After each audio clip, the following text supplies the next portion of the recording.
Now I have a dilemma in front of me. ഇപ്പോൾ എൻ്റെ മുന്നിൽ വലിയ ഒരു ധർമ്മസങ്കടമുണ്ട്.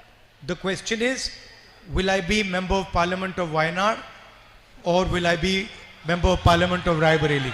എൻ്റെ മുന്നിലുള്ള ഏറ്റവും വലിയ ധർമ്മസങ്കടം ചോദ്യം എന്ന് പറയുന്നത്, ഞാൻ റായ്ബറേലിയിലെ പാർലമെന്റ് അംഗമാവുമോ ആയി തുടരുമോ അതോ വയനാട്ടിലെ പാർലമെന്റ് അംഗമായി തുടരുമോ? Unfortunately, like the Prime Minister, I am not guided by God. ദൗർഭാഗ്യകരമായി എനിക്ക് ധർമ്മസങ്കടമുള്ള എൻ്റെ കാര്യം പറയും. പ്രധാനമന്ത്രിയെ പോലെ പ്രധാനമന്ത്രിക്ക് എല്ലാം ചെയ്യണമെന്ന് പറഞ്ഞു കൊടുക്കുന്നത് ദൈവമാണ്. പക്ഷെ എൻ്റെ കാര്യത്തിൽ അങ്ങനെയല്ല.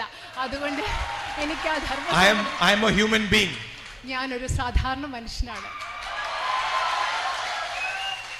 You know, you saw in the election, first the Prime Minister said 400 par. നിങ്ങൾ ഇലക്ഷൻ സമയത്ത് കണ്ടു കാണാം, പ്രധാനമന്ത്രി പറഞ്ഞു 400-ലധികം വോട്ടുകൾ, 400-ലധികം സീറ്റുകൾ. After that 400 par disappeared and 300 par came.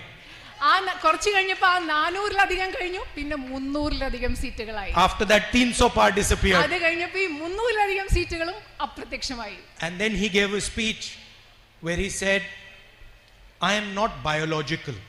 അത് കഴിഞ്ഞിട്ട് അദ്ദേഹം ഒരു പ്രസംഗം നടത്തി. ആ പ്രസംഗത്തിൽ പറഞ്ഞു, നിങ്ങളെയൊക്കെ പോലെ ഞാൻ ജൈവികമായി, അതായത് ജീവശാസ്ത്രപരമായി ശാരീരികമായി ഉണ്ടായ ആളല്ല. He said, after my mother passed away, I realized that I am not a biological person. എൻ്റെ അമ്മ മരിച്ചതിന് ശേഷമാണ് എനിക്ക് മനസ്സിലായത്, ഞാൻ നിങ്ങളെയൊക്കെ പോലെ ശാരീരികമായി, അതായത് ജീവശാസ്ത്രപരമായി ഉണ്ടായ ഒരാളല്ല എന്ന് എനിക്ക് മനസ്സിലായതെന്നാണ് നരേന്ദ്രമോദി പറഞ്ഞത്. I don't take any decision. ഞാൻ ഒരു തീരുമാനവും എടുക്കില്ല. I have been put on this earth by Paramatma and he takes all the decisions. എന്നെ ഈ ഭൂമിയിലേക്ക് വിട്ടത്, ഒന്നാമത് ഞാൻ ജീവശാസ്ത്രപരമായി ഉണ്ടായ ആളല്ല, എന്നെ ഈ ഭൂമിയിലേക്ക് വിട്ടത് പരമാത്മാവാണ്. എൻ്റെ എല്ലാ തീരുമാനങ്ങളും എടുക്കുന്നത് അദ്ദേഹമാണ്. ഇതാണ് നരേന്ദ്രമോദി പറഞ്ഞത്. Modiji has a strange Paramatma. Modiji പറയുന്ന ഒരു വിചിത്രമായ പരമാത്മാവാണ് മോദിജി പറഞ്ഞുകൊണ്ടിരിക്കുന്ന His Paramatma makes him take all the decisions in favor of Adani and Ambani. ഈ പരമാത്മാവ് എന്താണ് ചെയ്യുന്നത്? അദ്ദേഹത്തെ കൊണ്ട് എല്ലാ തീരുമാനങ്ങളും അദാനി അംബാനിയുടെ പേരിലാണല്ലോ ഈ പരമാത്മാവ് എടുപ്പിക്കുന്നത്. Paramatma tells him, Narendra Modi ji, this morning you are going to give Bombay airport to Adani. പരമാത്മാവ് അദ്ദേഹത്തോട് ഒരു രാവിലെ പറയുന്നു, ഇന്ന് രാവിലെ നിങ്ങൾ ബോംബെ വിമാനത്താവളം അദാനിക്ക് കൊടുക്കൂ. Okay, now you gave Bombay, now you give Lucknow. അപ്പൊ നിങ്ങൾ ബോംബെ കൊടുത്തു കഴിഞ്ഞു, ഇനി നിങ്ങൾ ലക്നോ കൊടുക്കും. Good, now you have given 7 airports, now you give power plants. ഇപ്പൊ എയർപോർട്ടുകളെ, വിമാനത്താവളങ്ങളെല്ലാം കൊടുത്തു തീർന്നു, ഇനി നിങ്ങൾക്ക് വൈദ്യുതി ഉൽപ്പാദിപ്പിക്കുന്ന നിലയങ്ങൾ അത് കൊടുത്തോളൂ അംബാനിക്ക്. Okay, good, now you've done power plants, now to help Adani with defense you do Agniveer.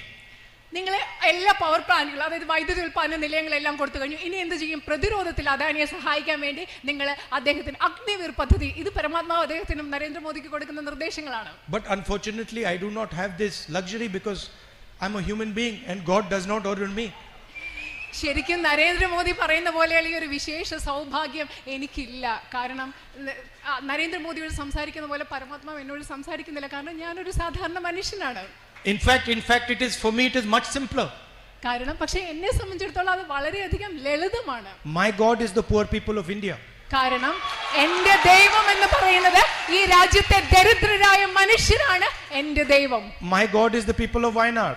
എന്റെ ദൈവം എന്ന് പറയുന്നത് വയനാട്ടിലെ ജനങ്ങളായ നിങ്ങൾ ഓരോരുത്തരുമാണ്. So for me it's very easy, I just go talk to the people and my God tells me what to do. അതുകൊണ്ട് എനിക്ക് വളരെ എളുപ്പമാണ്. ഞാൻ പോയി എന്റെ ജനങ്ങളോട്, നിങ്ങളോട് ചോദിക്കും ഞാൻ എന്ത് ചെയ്യണം, നിങ്ങൾ എന്റെ ദൈവമാണ്, അപ്പൊ നിങ്ങൾ പറയുന്നത് ഞാൻ ചെയ്യും. എനിക്ക്